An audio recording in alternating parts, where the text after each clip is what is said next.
Ilang araw na kami hindi nag-uusap ni Jowa. Siyempre nagpapataasan kami ng pride. Nagsa-silent treatment kami sa isa't isa. Dahil paalis ako, hindi siya nakatiis. Kaya ito meron siyang pinadeliver na apology food. Tingnan nyo. May milk tea. Napakarami namang milk tea niyan, be. Lahat ng flavors na favorite ko in-order niya. Tapos may Max's chicken pa, tsaka tofu sisig, my favorite.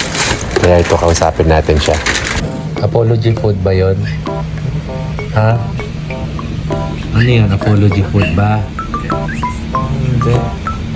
Ba't di ka pa kasi mag-apology food? Apology food ba yon? Ewan ko sa'yo. Ha? Hindi mo kasi ano eh. Apology Ikaw food. din, mag-apology Sabihin mo lang, food yes ka. or no? Yes, apology food ka na din. Mali ka na dito.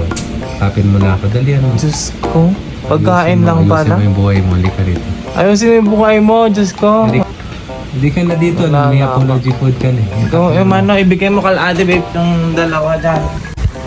Tagal-tagal ng ano mo. Tagal ng apology food mo.